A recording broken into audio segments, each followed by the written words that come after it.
We are a few weeks in, which means it is time for the Heisman Hierarchy, where Kelcey will be giving his top 3 picks for the Heisman every week here moving forward. So, Kelcey, Heisman Trophy, how are we feeling about it? Let's hear your ballot. Man, it has been tough picking a Heisman Trophy favorite right now. There are obvious favorites, but I'm not talking about them because I'm not talking John Mateer. I think John Mateer is going to be decided a lot this weekend, but he's also going to be really decided by the Red River rivalry, whether he gets into the conversation. So I'm leaving him out of this conversation. I'm also leaving Carson Beck out of the conversation, and not for the same reasons, but because I think he's being bailed out by great receiving and great running back and a great offensive line. Has he had moments? Sure. Has he had a Heisman moment yet? No, we're week 3. Calm down. Nobody really has. Like his best moment comes from a receiver making an ungodly catch against Notre Dame that should have been a pick six. Anybody else, that's a pick six. His best Guaranteed. play was somebody else's play. Yeah. So that is what it is. I'm gonna leave my bias out of this one with Carson Beck, so I'm just not gonna talk about him. So I've took my next 3 as the guys that I think are gonna end up in New York. And starting at the bottom, we just talked about Texas A&M, and I think he made an impact here in Notre Dame. I think Marcel Reed is my third place Heisman higher in my hierarchy right now, as far as a guy who I think at the end of the season, if barring major injury, he should be there. We're looking at not a great completion percentage, 17 to 37, so not a great completion percentage, but 360 yards, 2 touchdowns. Yes, he threw a pick, but in a 41-40 victory, coming back to beat Notre Dame. I can't tell you how impressive that is. I write them off. I write Texas A&M off as soon as they're down by 10 points. And they fought back. They beat Notre Dame, and they dominated in that comeback. And yes, there's a great running back there in Le'Veon Moss, but I think Marcel Reed, and he has shown this before, so this is why I like him a little bit more to climb this board. I like what he can show as far as an X factor goes. And right now, his highlight moment is coming back to beat Notre Dame, which – if we're talking about a highlight moment historically, that puts almost everybody in New York. If you can come back and beat Notre Dame, is a huge win for you as a quarterback, and it put a huge feather in the cap in most situations. Unfortunately, he's not the only guy that's going to be in this Heisman conversation. And this one might surprise some people, but Devin Dampier is my number 2. If you haven't watched what Utah's doing yet, hang on, because you better hold on to something. It has been an impressive run so far for the Utes early on. This team has been dominant, and I don't mean to say that lightly. 31-6 last week against Wyoming. Lowest margin of victory, by the way. 63-9 against Cal Poly, one of the best 1AA teams in the Big Sky. They are a tough team to beat. UCLA in week 1 in Nico Iamaleava, 43-10. Devin Dampier has been an absolute monster, and it's not just this year. He was doing this last year. I believe it was New Mexico he was at. He has been an impressive quarterback to watch. This year it seems to be the same. We're looking at 628 passing yards, 7 total touchdowns, and we're building towards something more. This week against Texas Tech is going to decide a lot for me for Devin Dampier, because in their conference, if you can get past Texas Tech, you still have a long way to go. But you have a great opportunity to build towards a Heisman Trophy, because this conference, and especially Utah, is going to be a fun offensive conference this year. And I think that's going to set up somebody like Devin Dampier to be potentially in New York at the end of the season. So that's why week 3, here I am talking about a Utah quarterback potentially being in a Heisman candidacy. Not happened since Alex Smith, by the way. So 20-year anniversary. So, and number 1, though, I don't think this is going to surprise anybody. It's Dante Moore.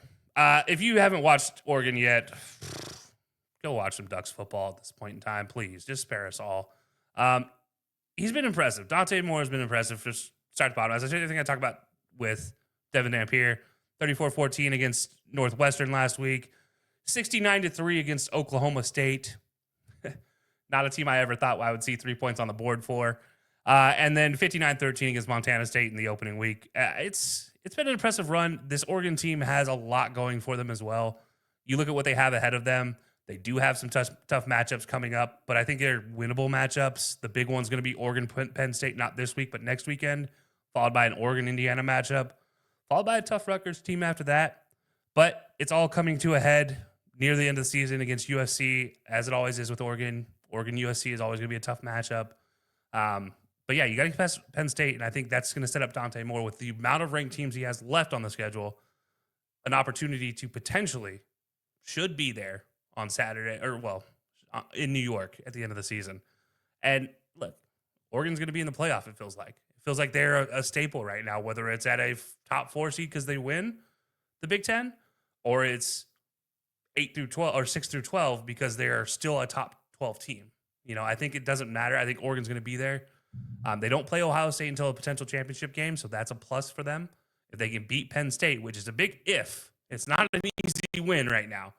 If they can beat Penn State, beat Indiana, beat USC, I should see Dante Moore in New York. So Marcel Reed already has the Heisman Trophy moment. His is already locked in right now, regardless of what happens the rest of the way. With more opportunities to come for him, by the way. Exactly. He can get more, but he's already got one on the board for arguably the best game of the college football season so far, at least the most exciting. He made that big play.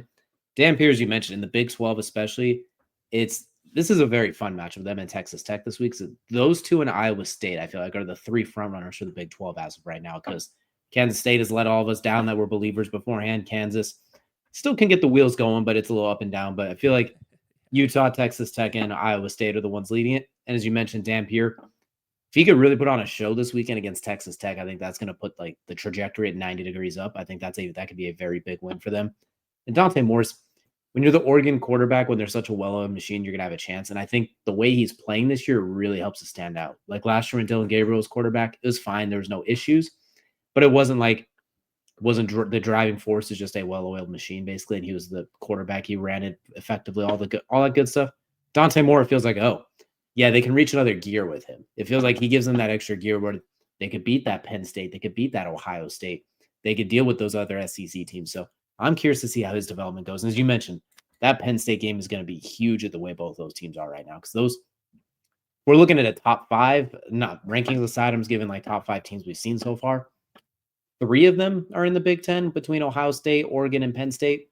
And those two going head to head like that, there's going to be a lot of tomfoolery between those 3 teams. I can't wait for all of it. I can't wait. I think Dante Moore has a very good chance, as you mentioned. Just crank that rocket up to the stratosphere. Yeah, and all 3, by the way, I was worth mentioning. I didn't pull these guys out of like the ether here. All 3 are in the top 10 for current odds for Heisman Trophy candidacy. I didn't take the top 2 because I'm just not doing that. But I also didn't take Gunnar Stockton, who's up there. I don't think he's there yet.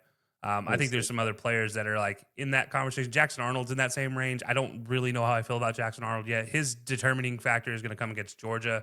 No matter what happens against Oklahoma, I think it's going to be a big moment if they can win. But I think Georgia's going to be a telling moment. And then obviously the Iron Bowl at the end of the year for somebody like him. There's a lot of guys you look at. Drew Aller is a guy that also should be in this conversation. But right now, they haven't played anybody yet. I'll come back to you in 2 weeks, Drew Aller, once you play Oregon. I'll see how that goes. Like, it's so hard for the Heisman this early.